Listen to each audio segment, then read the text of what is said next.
வருவதாகவும் முதலமைச்சர் விமர்சித்தார்.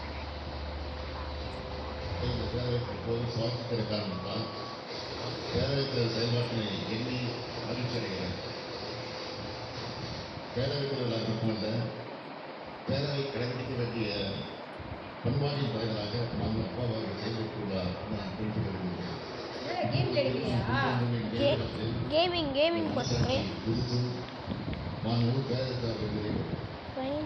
அம்பாகவே கருதுகிறோம். இந்த அம்பை இந்த அவை ஏற்காது. குரல் வாக்கெடுப்பு நடத்தப்பட்டது. இதில் சபாநாயகருக்கு எதிரான தீர்மானம் தோல்வியடைந்தது. அதைத் தொடர்ந்து அவையின் நுழைவு வாயில்கள் மூடப்பட்டு எண்ணி கணிக்கும் டிவிஷன் முறைப்படி வாக்கெடுப்பு நடத்தப்பட்டது. இதில் தீர்மானத்தை ஆதரித்து 63 பேர் வாக்களித்தனர். தீர்மானத்தை எதிர்த்து 184 பேர் வாக்களித்தனர். இதனால் சபாநாயகருக்கு எதிரான நம்பிக்கையில்லா தீர்மானம் தோல்வியடைந்தது. இந்த தீர்மானத்தின் மீதான வாக்கெடுப்பை பாமக, பாஜக கட்சிகள் புறக்கணித்துவிட்டன. சட்டப்பேரவையில் எதிர்க்கட்சியினர் பேசுவது ஒளிபரப்பப்படுவதில்லை எனவும் சபாநாயகர் ஒருதலை பட்சமாக செயல்படுவதாகவும் எதிர்க்கட்சித் தலைவர் எடப்பாடி பழனிசாமி குற்றம் சாட்டியுள்ளார். 2 மணி நேரம் 52 நிமிடத்துல 1 மணி நேரம் ஆளுங்கட்சியை சேர்ந்த அமைச்சர்கள் பேசினாங்க. மீறி 1 மணி நேரம் 52. அதுல சீடியில கொடுக்கப்பட்டது வெறும் 46 நிமிடம் பதிவு செய்து கொடுத்தாங்க. அந்த 46 நிமிடத்துல 44 நிமிடம் நான்கு முதலமைச்சரும் 4 அமைச்சர் பேசுறதா இருக்கு. வெறும் 2 நிமிடம் தான் நான் பேசுகிறேன். அப்படி என்றால் சட்டப்பேரவை தலைவர் எப்படி ஒருதலை பட்சமாக நடந்து கொண்டார்கள் இதுவே உதாரணம். அதோட தினம் கூட சட்டப்பேரவை தலைவர் பதவி நீக்க தீர்மானத்தின் மீது நான் பேசுவதை ஒளிபரப்பு செய்கிறேன், நேரடியாக ஒளிபரப்பு செய்வேன். ஆனா முதலமைச்சர் பேசுவதை ஒளிபரப்பு செய்வேன். இதுதான் ஒருதலை பட்சம். திமுக ஆட்சி பொறுப்பேற்றதிலிருந்து சுமார் 40,000 கோடி ரூபாய் வரை ஊழல் நடந்திருப்பதாக தங்களுக்கு தகவல் கிடைத்திருக்கிறது என எடப்பாடி பழனிசாமி கூறினார். 1000 கோடி அளவுக்கு அதுல அமலாக்கத்துறையில முறைகேடு நடந்திருப்பதாக அமலாக்கத்துறையினுடைய அறிவிப்பு பத்திரிகையிலேயே ஊடகத்திலே வந்து செய்தி. ஆனா அந்த முழு எங்களுக்கு வரல. அது வந்த பிறகு முழுமையா எங்களுக்கு கிடைத்த தகவல் இந்த 1000 கோடியில் இந்த ஆட்சி பொறுப்பேற்றிருந்து சுமார் 40,000 கோடிக்கு மேல இந்த டாஸ்மாக் ஊழல் நடந்திருப்பதாக முறையே நடந்திருப்பதாக தகவல் பேசு. இதையெல்லாம் முழுமையாக தெரிஞ்ச பிறகு ஊடகத்திலையும் பத்திரிகையும் நான் வெளிப்படுத்திதான் இருக்கேன். அதிமுக ஒற்றுமையாகத்தான் இருக்கிறது என்றும் தங்கள் கட்சியை யாராலும் பிரிக்க முடியாது என்றும் எடப்பாடி பழனிசாமி கூறியுள்ளார். செங்கோட்டையன் தொடர்பான கேள்விக்கு பதிலளித்த அவர் இதனை தெரிவித்தார். எப்ப பார்த்தாலும் இதுல எப்பாவது ஒரு குழப்பம் வரணுமா? அப்படித்தான் இருக்கீங்களுடைய ஒற்றுமையா இருக்கணும். என்னங்க நாங்களா இப்ப ஒற்றுமையா தான் இருக்கோம். நீ யாராலையும் பிரிக்க முடியாதுங்க. நேரம் 8 வரை நான் என்னைக்கு முதலமைச்சர்னா அன்னைக்கு வந்து இந்த திட்டத்தை போட்டுட்டு தான் இருக்கிறாங்க. ஆனா அதெல்லாம் உடைச்சிட்டு தான் இருக்கிறோம். அதிமுக யாராலையும் உடைக்க முடியாது, முடக்க முடியாது. அது முயற்சி பண்ணி தான் மூப்படைப்பாங்க. டாஸ்மாக் முறைகேட்டை கண்டித்து சென்னையில் தடையை மீறி ஆர்ப்பாட்டம் நடத்த திட்டமிட்ட பாஜக மாநில தலைவர் அண்ணாமலை, தமிழிசை சவுந்தரராஜன் உள்ளிட்ட முக்கிய நிர்வாகிகளை காவல்துறையினர் கைது செய்தனர்.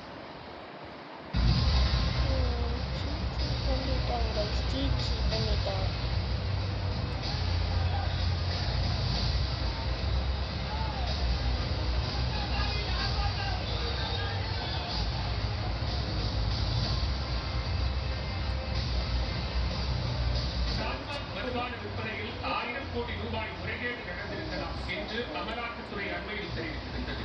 இதில் சம்பந்தப்பட்ட அனைவரையும் கைது செய்ய முடியும். டாஸ்மாக் முறைகேடுகளை கண்டித்தும் சென்னை எழும்பூரில் உள்ள டாஸ்மாக் தலைமை அலுவலகத்தை முற்றுகையிட்டு ஆர்ப்பாட்டம் நடத்தப்படும் என்று தமிழக பாஜக மாநில தலைவர் அண்ணாமலை அறிவித்திருந்தார். இந்த போராட்டத்துக்கு அனுமதி மறுக்கப்பட்ட நிலையில் தடையை மீறி போராட்டம் நடத்த வந்தவர்களை காவல்துறையினர் கைது செய்தனர்.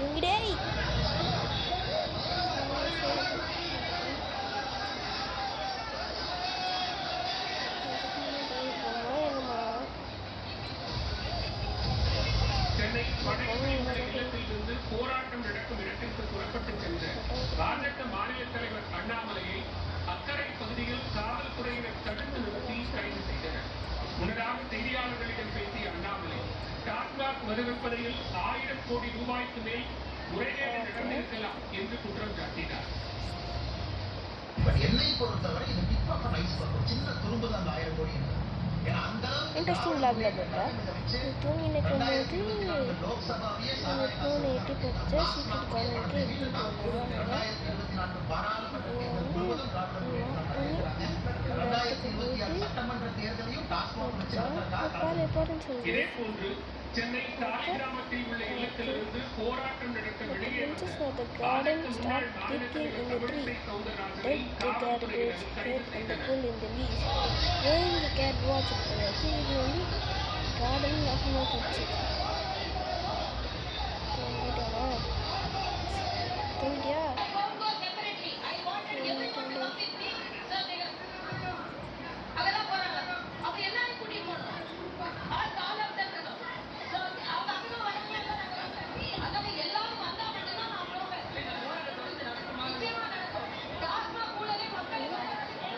அப்போது காவல்துறையினரின் வாகனத்தை பாஜகவினர் முற்றுகையிட்டதால் பரபரப்பு நிலவியது.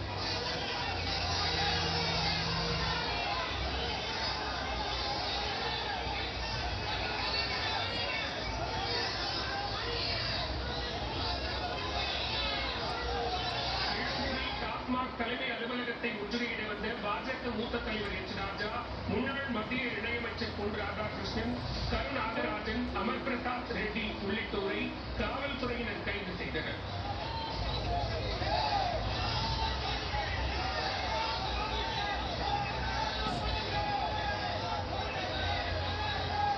ஐயோ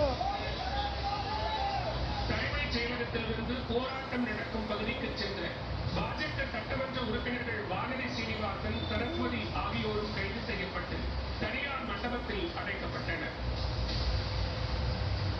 டாஸ்மாக் முறைகேட்டை கண்டித்து தலைமைச் செயலகம் முன்பு பாஜகவினர் திடீரென போராட்டத்தில் ஈடுபட்டனர். சிவகங்கை மாவட்டம் மானாமதுரை அருகே உள்ள தைலமரக்காடு தீப்பிடித்து எரிந்து வருகிறது. இது குறித்த விவரங்களுடன் செய்தியாளர் சிதம்பரம் இணைந்திருக்கிறார். சிதம்பரம், தீயை அணைக்கும் முயற்சிகள் எந்த அளவில் நடைபெறுகிறது? நிச்சயமா காய்ச்சறி சிவகங்கை மாவட்டம் சிவகங்கை மானாமதுரை சாலையில் வந்து சுமார் 3000 ஏக்கருக்கு மேல் வந்து தைலாமரம் செயல்பட்டு வருகிறது. குறிப்பாக இன்று வந்து சிவகங்கையில் மானாமதுரை பகுதியில் உறுதி என்ற இடத்திற்கு ஒரு ஏக்கருக்குள் வந்து தீ மரபு தைலாமர காலமும் எரிந்து வந்தது. அப்போது சுற்றுலா காவலர்கள் அதை பார்த்து தீயணைப்புத் துறையினருக்கு தகவல் தெரிவித்துள்ளனர். தீயணைப்புத்துறை அலுவலர் ரமேஷ் தலைமையிலான தீயணைப்புத் துறையினர் வந்து வேகமாக செடி மற்றும் தண்ணியை வைத்து முழுமையாக அணைத்துள்ளனர். இது மரபணு முறையில் யாராவது தீயை இருக்கிறதா அல்லது தற்போது வெயில் அதிகமாக இருக்கலாம் உராய்வாக ஏற்பட்டதா என போலீசார் விசாரித்து வருகின்றனர். காய்கறி விவரங்களுக்கு நன்றி சிதம்பரம். எக்ஸ்பிரஸ் செய்திகள் சிலவற்றை பார்க்கலாம்.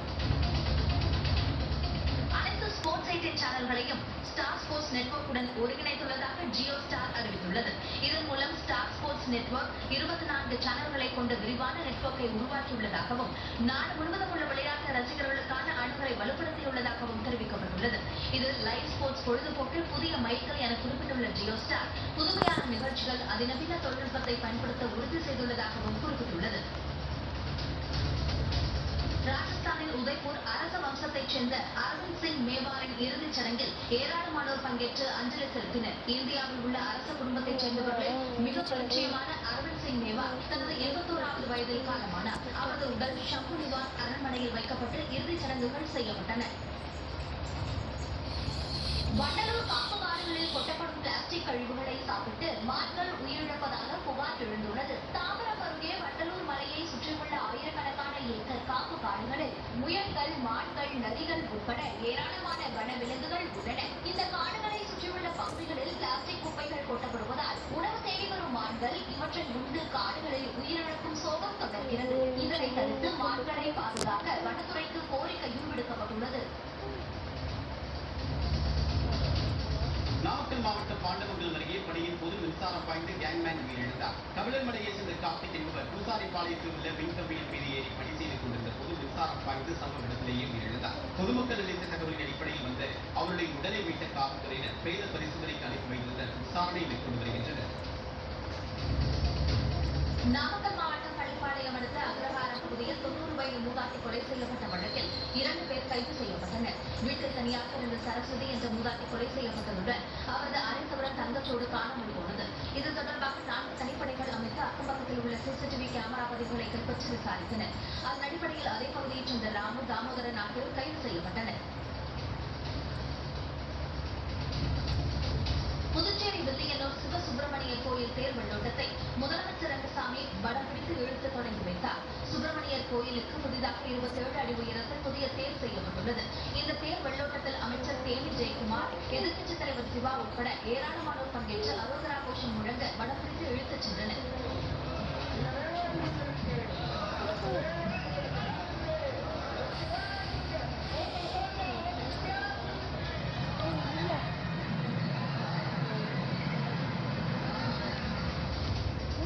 ஈரோடு மாவட்டம் பெருந்துறை அருகே தனியார் கல்லூரி பேராசிரியரிடம் 20,000 ரூபாய் வெளிப்படை செய்த பெண் உட்பட 2 பேர் கைது செய்யப்பட்டனர். தோப்புப்பாளையத்தைச் சேர்ந்த ரகு செங்கோட்டம் பள்ளத்தில் நண்பர் வீட்டின் முன்பு நின்றிருந்த போது அங்கு வந்த 3 பேர் அவரிடம் தகாத வார்த்தைகளால் பேசி தகராறு செய்தனர். கத்தியை காட்டி மிரட்டி 20,000 ரூபாய் பணத்தை பறித்துச் சென்றனர். இது தொடர்பாக அளிக்கப்பட்ட புகாரின் பேரில் 2 கைது செய்யப்பட்ட நிலையில் தருமபுரியைச் சேர்ந்த வைஷ்ணவி, நாமக்கலைச் சேர்ந்த வியரசனை காவலர்கள் தேடி வருகின்றனர்.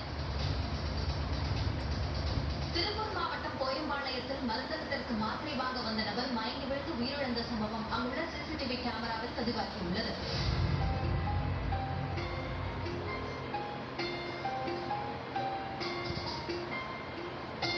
உடுமலைப்பேட்டையைச் சேர்ந்த ரமேஷ்குமார் என்ற 42 வயது நபர் கோயம்பாளையத்தில் உள்ள மருந்தகத்திற்கு வந்தபோது திடீரென மயங்கி விழுந்தார். அங்கிருந்தவர்கள் அவருக்கு முதலுதவி அளித்துவிட்டு 108 ஆம்புலன்ஸுக்கு தகவல் அளித்தனர். இதையடுத்து மருத்துவ பணியாளர்கள் வந்து பரிசோதனை செய்தபோது அவர் உயிரிழந்தது தெரிய வந்தது.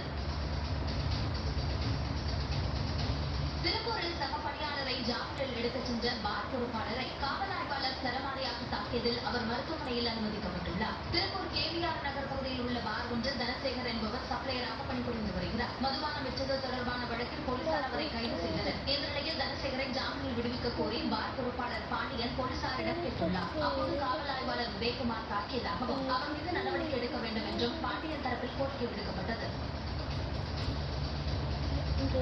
காயத்தால் அவதிப்பட்டு வரும் லக்னோ அணி வீரர் மயங்க் யாதவ் மீண்டும் பந்துவீச்சு பயிற்சியை தொடங்கியுள்ளார். தனது அதிவேக பந்துவீச்சால் கவனம் இருக்கும் மயங்க் யாதவ் லக்னோ அணிக்காக களம் காண உள்ளார். காயத்தால் தொடர்ந்து அவதிப்பட்டு வரும் அவர் இந்த தொடரில் விளையாடுவாரா என்ற சந்தேகம் இருந்து வந்தது. இந்நிலையில் அவர் பயிற்சிக்கு திரும்பியிருப்பதால் ஏப்ரல் மத்தியில் அணிக்கு திரும்புவார் என்றும் எதிர்பார்க்கப்படுகிறது. சென்னை அணிக்கு எதிராக உத்தரப்பிரதேசத்தில் நடக்க உள்ள போட்டியில் அவர் களம் காண வாய்ப்புள்ளதாகவும் கூறப்படுகிறது.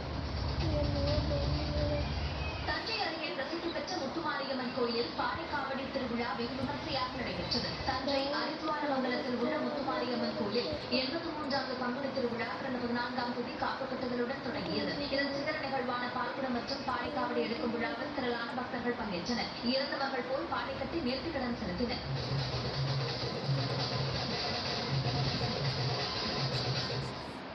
அமெரிக்காவில் தங்கியிருக்கும் பிரிட்டன் இளவரசர் ஹாரி நாடு கடத்தப்படக்கூடும் என தகவல்கள் வெளியாகியுள்ளன. ஹாரியின் சுயதேவையே அவருக்கு தற்போது சிக்கலை ஏற்படுத்தியுள்ளது.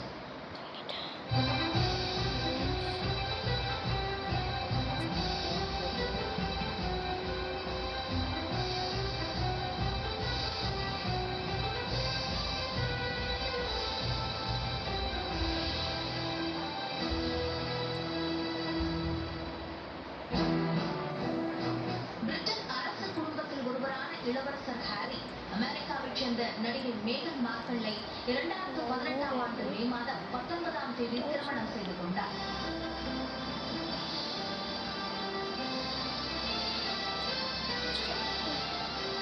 பின்னர் தனது தந்தையும் பிரிட்டன் மன்னருமான சார்லஸ் மற்றும் இளவரசர் வில்லியம்ஸுடன் ஏற்பட்ட கருத்து வேறுபாடுகள் காரணமாக அரச குடும்பத்தின் மூத்த உறுப்பினர்கள் பதவியிலிருந்து இளவரசர் ஹாரி மற்றும் மேகன் மார்கல் ஆகியோர் விலகுவதாக அறிவித்தனர். 2020ஆம் ஆண்டு முதல் இருவரும் அமெரிக்காவின் கலிபோர்னியாவில் அவ்வளோதான். நெக்ஸ்ட் பார்ப்போம் கைஸ். நைட் 3 இருக்கிறதுல இதான் கஷ்டம் நினைக்கிறேன். அந்த புத்தகம் தான் தற்போது ஹாரிக்கு சிக்கலை ஏற்படுத்தியுள்ளது. இளவரசர் ஹாரியின் விசா தொடர்பான தகவல்களை வெளியிட கோரி கலிபோர்னியா நீதிமன்றத்தில் தி ஹெரிடேஜ் ஃபவுண்டேஷன் வழக்கு தொடர்ந்திருந்தது. இந்த வழக்கை விசாரித்த நீதிபதி கார்ல் நிக்கோலஸ் தனிநபர் ஒருவரின் தனிப்பட்ட தகவல்களை அளிக்க முடியாது என கூறி மனுவை தள்ளுபடி செய்திருந்தார். இந்த நிலையில் ஹாரியின் ஸ்பேர் சுயசரிதையில் அவர் கோகைன், கஞ்சா மற்றும் போதை காலங்கள் பயன்படுத்தியதாக குறிப்பிட்டுள்ளார். இதனைத் தொடர்ந்து மீண்டும் வழக்கு தொடர்ந்த தி ஹெரிடேஜ் ஃபவுண்டேஷன் விசா விண்ணப்பத்தில் போதைப்பொருள் பயன்பாடு குறித்து ஹாரி தவறான தகவல்களை அளித்திருக்கக்கூடும் என்றும், எனவே அவரது ஆவணங்களை வெளியிட உத்தரவிட வேண்டும் என்றும் கலிபோர்னியா நீதிமன்ற நீதிபதி கார்ல் நிக்கோல்ஸிடம் வலியுறுத்தியது.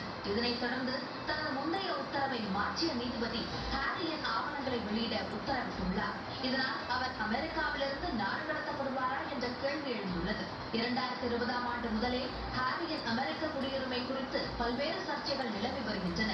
அதிபர் பதவியில் இல்லாத போது ஹாரியை நாடு கடத்த வேண்டும் என ட்ரம்ப் கூறியிருந்தார். தற்போது தனது நிலைப்பாட்டை மாற்றிக் கொண்டுள்ள ட்ரம்ப் ஹாரியை நாடு கடத்த போவதில்லை என்றும், அவர் ஏற்கனவே மனைவி மேகனால் ஏராளமான பிரச்சனைகளை சந்தித்து வருவதாகவும் கூறியுள்ளார். மதுரையில் ஜல்லிக்கட்டு போட்டியில் உயிரிழந்த வீரரின் உடலை வாங்க மறுத்து உறவினர்கள் சாலை மறியல் போராட்டத்தில் ஈடுபட்டனர். இதனால் கடும் போக்குவரத்து நெரிசல் ஏற்பட்டது. மதுரை மாவட்டம் அலங்காநல்லூர் அருகே உள்ள கீழக்கரை ஜல்லிக்கட்டு அரங்கில் மேலூர் சட்டமன்ற தொகுதி சார்பாக நேற்று ஜல்லிக்கட்டு போட்டி நடைபெற்றது. இந்த போட்டியில் சோழவந்தான் அருகே மேலக்கால் ஊராட்சி கச்சிரா இருப்பு கிராமத்தைச் சேர்ந்த மகேஷ் பாண்டி என்பவர் பங்கேற்றார். இவர் மாடு பிடித்த போது இடது நெஞ்சில் மாடு குத்தியதில் படுகாயமடைந்து உயிரிழந்தார். ஜல்லிக்கட்டில் உயிரிழந்த வீரருக்கு உரிய இழப்பீடு வழங்க வேண்டும் என கூறி உடலை வாங்க மறுத்து கோரிப்பாளையம் பிரதான சாலையில் அமர்ந்து உறவினர்கள் சாலை மறியலில் ஈடுபட்டனர். இதனால் கோரிப்பாளையம் அரசு மருத்துவமனை பிரதான சாலையில் கடும் போக்குவரத்து நெரிசல் ஏற்பட்டது. சீனாவில் பணிபுரியும் மகேஷ் பாண்டி விடுமுறைக்காக சொந்த ஊர் வந்திருந்த நிலையில் அவர் உயிரிழந்து கிராமத்தினரிடையே பெரும் சோகத்தை ஏற்படுத்தியிருக்கிறது.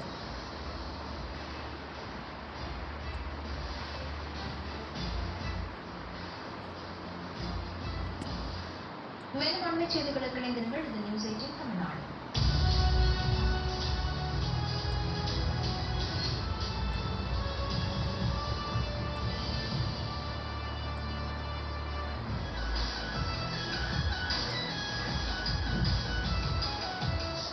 வணக்கம் நண்பர்களே. விண்வெளி ஆய்வு மையத்திலிருந்து பூமிக்கு திரும்புகிறார் சுனிதா வில்லியம்ஸ். விண்ணிலிருந்து மண்ணுக்கு வரக்கூடிய அந்த தருணத்திற்காக உலகம் மொத்தமும், குறிப்பாக இந்தியாவிலும் பெரும் எதிர்பார்ப்போடு காத்திருக்கிறது. என்ன நிகழ்ந்து கொண்டிருக்கிறது அப்படிங்கிறத பற்றி விரிவாக பேசுவதற்காக நம்மோடு இணைந்திருக்கிறார் மூத்த விஞ்ஞானி திரு டிவி வெங்கடேசன் சார். வணக்கம். 19ஆம் தேதி மண்ணுக்கு திரும்புகிறார் அப்படின்றத பார்க்கணும். ஏன் எவ்வளவு காலம் 8 நாள் பயணம்னு இருந்தது, அதில் இடையில என்ன நடந்தது? அதாவது முன்னாடி வந்து அமெரிக்கா வந்து ஒரு விண்வெளி ஓடம் அப்படின்னு ஒரு இது வச்சுருந்தாங்க, ஸ்பேஸ் ஷட்டில் அப்படின்னு ஆங்கிலத்தில். அதில் அமெரிக்க விண்வெளி வீரர்கள் அல்லது நாசா மூலமாக விண்ணுக்கு போகிற மற்ற நாட்டை சார்ந்தவங்க, கனடா அல்லது ஐரோப்பா அல்லது ஜப்பான் சார்ந்தவங்கலாம் கூப்பிட்டு போயிருந்தாங்க. அதில் ஒரு சிக்கல் வந்து அதுக்கெல்லாம் ஞாபகம் இருக்கும், கல்பனா சாவ்லா இருந்தாங்க. அந்த மாதிரி ஒரு சிக்கல் வந்தபோது விண்வெளி ஓடம் சரியாக இயங்கலை அப்படின்னு சொல்லி அதை வந்து நிறுத்திட்டாங்க. அதை வந்து இயக்குவதை வந்து நிறுத்தினாங்க. அப்போ ஒரு பெரிய சவால் வர்றதுல தான் சிக்கல் இது வரும்போது அது வந்து வெடிச்சிருச்சு. ஸோ அப்போ வந்து அது வந்து சரியாக இயங்கலை, அது வந்து நம்ம வந்து முறையாக இயக்குவது வந்து சாத்தியப்படாது, ஆபத்துகள் வந்து கண்டினியூஸாக இருந்துகிட்டே இருக்கும் அப்படின்னு சொல்லி அந்த ஸ்கீமையே ஸ்கிராப் பண்ணிட்டாங்க. அந்த விண்வெளி இதுவே ஸ்கிராப் பண்ணிட்டாங்க. அப்போ வந்து எப்படி அங்கே ஸ்பேஸ் ஸ்டேஷன் போகிறது, எப்படி திரும்பி வருது அப்படின்னு கேள்வி வந்தப்போ ரஷ்யாவுடைய சோயூஸ் விண்கலம் அதில் தான் வந்து போயிட்டு வந்தாங்க. ரஷ்யாவும் அப்போ போயிட்டு அதில் தான் போயிட்டு வந்திருந்தாங்க. பட் இப்போ வந்து அமெரிக்காவும் அதில் போயிட்டு வந்தாங்க.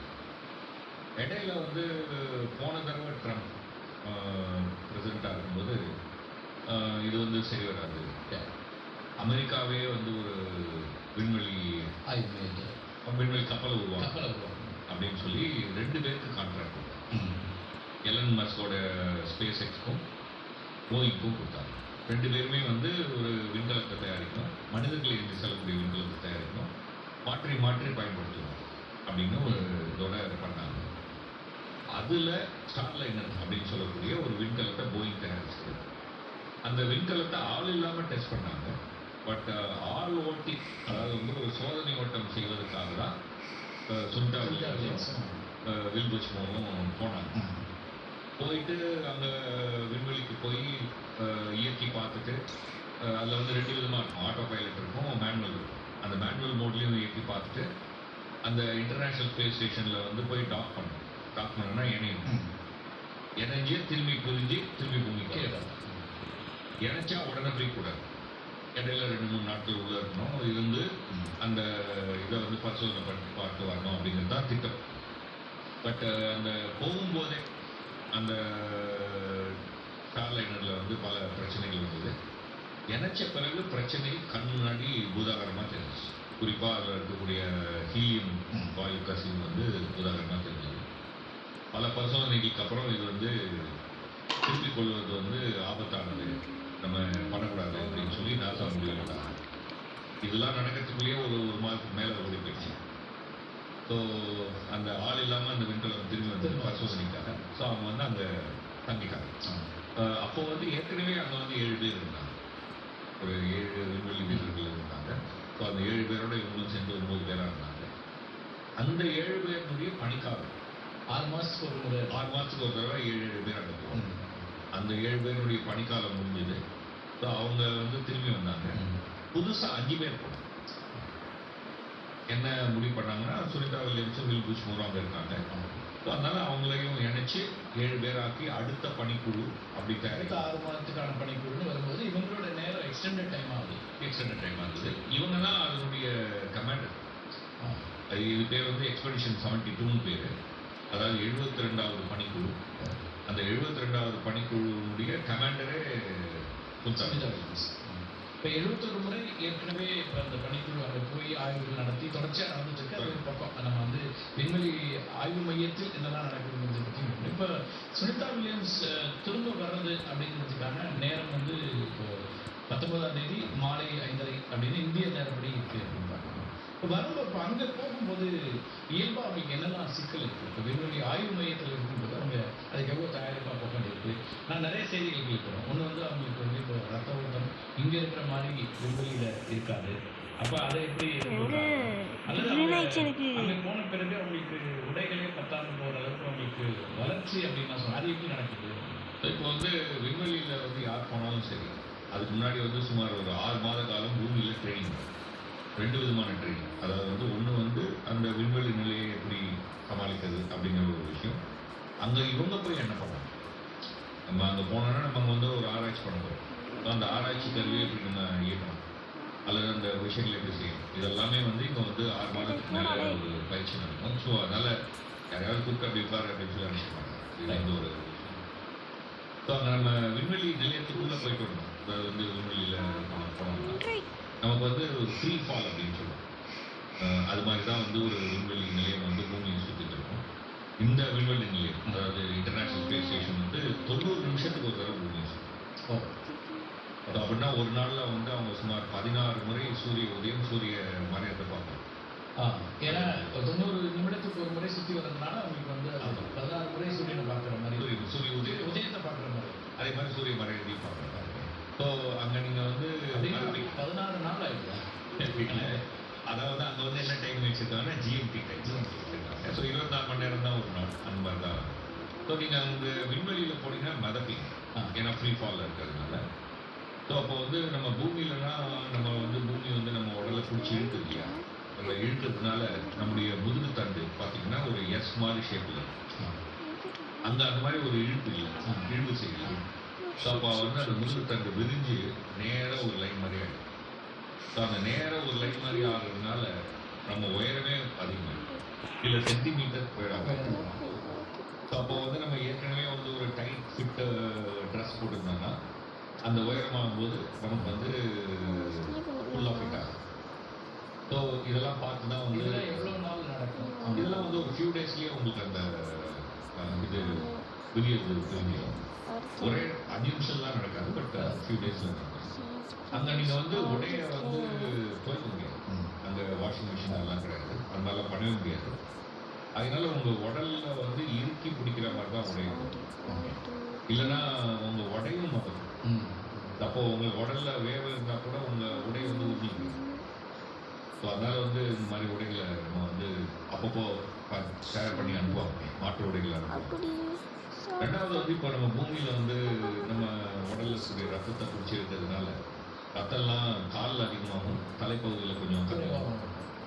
ஆனால் அங்கே மிதக்கும் போதே உடம்பு ஃபுல்லாக ஒரே மாதிரி ரத்த ஓட்டம் எல்லா பகுதிகளும் அப்போ வந்து இயல்புக்கு அதிகமாக ஃபார் எக்ஸாம்பிள் நம்ம தலையில் ரத்தம் இருக்கும். ஸோ அது வந்து நம்ம கண்ணை புஷ் பண்ணும். ஸோ எல்லாம் வந்து பார்க்கும்போது ஃபஸ்ட்டு ஃபியூ டேஸ் ஒரு டிஸ்ஓரியன்டேஷன் நமக்கு வந்து தெரியாது, புரியாது. ஹலோ கைஸ், அதே மாதிரி நம்ம ஒன்றும் நீங்கள் மைக்க போட்டிக்க வேணாம், நான் சொல்கிறேன். நம்ம எழுந்த உடனே இந்த கேமு எது மேலே எது கீழேன்னு தெரியும். ஹாண்டடாக இருக்குங்க, ரொம்ப ஹாண்டடாக இருக்குது அப்படின்னு இருக்குங்க. ஓகே, இதோட நம்ம இந்த வீடியோ முடிச்சுக்கலாம். அடுத்த வீடியோ சந்திக்கும். பாய் பாய்.